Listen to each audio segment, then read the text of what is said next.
News में आप सभी का स्वागत करती हूँ। अब खबरें विस्तार से। भंडारा जिले के ग्राम चपराट में ग्राम पंचायत की ओर से जागृतिक नेत्र दिन मनाया गया। इस अवसर पर दिव्यांग तथा स्कूलों छात्रों की गांव रैली निकलकर जन जागृति की गई।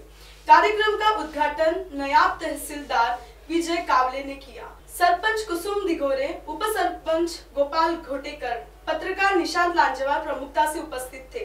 इस अवसर पर विकलांगों का सत्कार किया गया। आइए देखते हैं ब्यूरो चीफ निशांत लांजेवाल की खास खबर MNS न्यूज के लिए।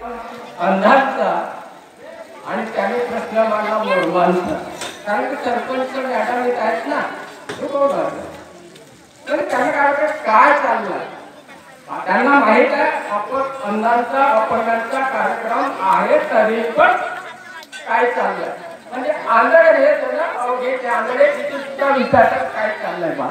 सरपंच चपराट, उपसरपंच साहेब श्री घोटेकर जी आणि उपस्थित आदरणीय मन, मला अगदी म्हणजे या कार्यक्रमात येण्याच्या 5 मिनिटांपूर्वी मला माहित झालं की या कार्यक्रमाला मला यायचं आहे। कार्यक्रमाची रूपरेषा वगैरे कशी मला माहीत नव्हती, मात्र माझे वरिष्ठ आदरणीय तहसीलदार साहेब यांनी मला वेळेवर त्यांना येताना आल्यामुळे मला जाण्यास सांगितलं आणि त्यांच्या आदेशाने मी या ठिकाणी उपस्थित झालो। त्यामुळे या ठिकाणी जो माझा ती वेळ देऊ शकलो व्यासवेळ काढून आणि मला इथं पाचार मिळालं तेव्हा ती त्यांचं सुद्धा या ठिकाणी आभारी आहे। कार्यक्रमाचा दृष्टिकोन अतिशय चांगला आहे। माननीय डॉक्टर गोकुलवार साहेब यांनी आमच्या कुरखेडा आणि कोठी तालुक्यात जो उपक्रम राबविला आहे मी माझ्या स्वतःच्या डोळ्याने पाहिलेला आहे। कारण यापूर्वी लाखांदूरला येण्यापूर्वी मी कुरखेडा तालुक्यात सुद्धा कार्यरत होतो आणि त्यांचा मी हा कार्यकाळ अगदी जवळून पाहिलेला आहे।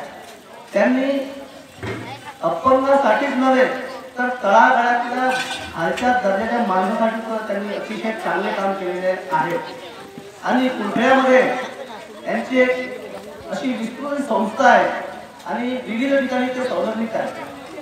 त्यांची कार्याची महती आपल्या जिल्ह्यातच नव्हे तर या विदर्भात सुद्धा म्हणजे झालेली आहे।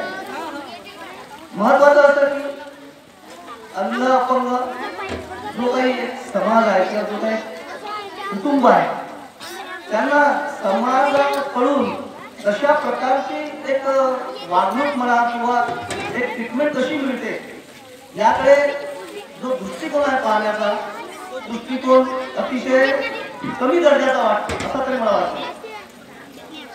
आता हा दुर्योग आहे, काही जन्मजात होता तर काही नंतर होता। माणसाला केव्हा अपंगता येईल किंवा केव्हा काय होईल याचा काही नियम नाही आणि अशा या लोकांसाठी एक चांगलं काम करणं, एक प्रेरणादायी काम करणं आणि त्या लोकांना एक मार्ग दाखवणं हा एक मोठा उपक्रम आहे आणि मोठा जिकिरीचा काम आहे आणि ते माननीय डॉक्टर साहेब हे करत आहेत आणि पुढेही करतील। आज या ठिकाणी मी बघितलं की अपंग अपंग जे काही लोक आहेत या ठिकाणी त्यांचाच कार्यक्रम आहे। आता या ठिकाणी सगळे नाही म्हणतात पण बरेचसे लोक मी पाहतो तर काही जन्मजात असतील किंवा काही नंतर अपंग लोक आले असतील, परंतु त्यांना चालना देणे, त्यांना त्यांच्या असलेल्या गुणांना चालना देऊन त्यांना त्या ठिकाणापर्यंत पोहोचवणे हा एक समाजाचा अतिशय महत्वाचा भाग आहे। आता मी डॉक्टर साहेबांनी चर्चा केली तर त्यांनी मला सांगितलं की अशा विद्यार्थ्यांना किंवा अशा व्यक्तींना नागपूरमध्ये प्रशिक्षण पासून तर त्यांच्या व्यवसायापर्यंत त्यांच्या म्हणजे नोकरीपर्यंत आम्ही पूर्णपणे प्रयत्न करीत आहोत आणि त्यांनी हे सांगितलं की दिल्लीपर्यंत त्यांची ही जी वाटचाल आहे सुरू आहे। म्हणजे ज्या उपेक्षित लोकांना एक हातभार म्हणून आमचे डॉक्टर साहेब जे करत आहेत का अतिशय वाखाणण्यासारखं आहे। मी या ठिकाणी त्यांचा पुन्हा एकदा मी म्हणजे शुभेच्छा देतो या कार्याला आणि या कार्यात त्यांची उत्तरोत्तर प्रगती होऊन आमच्या या तळागाळातील माणसांना एक चालना मिळो।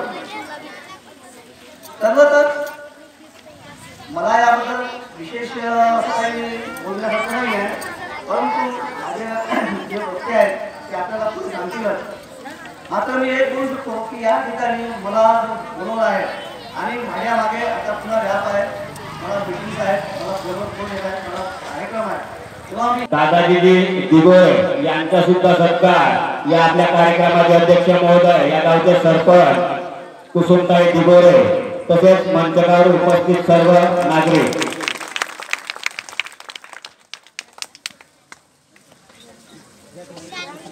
दादाजी दिगोळे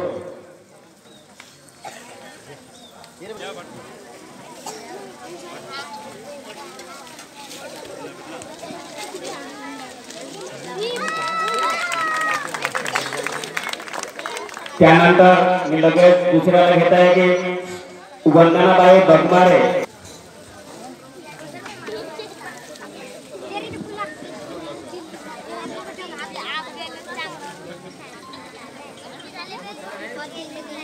प्रमोद चटाने,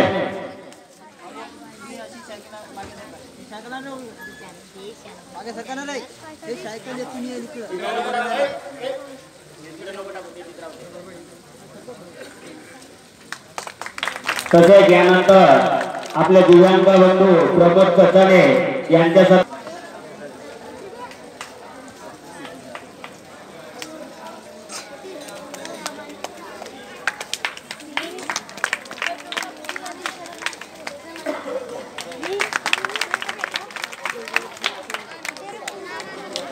तयार झालेला आहे. त्या सगळ्या गोष्टी समाजाला, गावातील लोकांना जाणीव व्हावं आणि अपंगाप्रती गावातील लोकांची संवेदनशीलता हे आपल्याला पाहता यावे म्हणून हा एक कार्यक्रम इथं घेत आहोत आणि हा कार्यक्रम इथं संपन्न होतात. एवढे बोलून माझी प्रस्तावना संपतो. नमस्कार.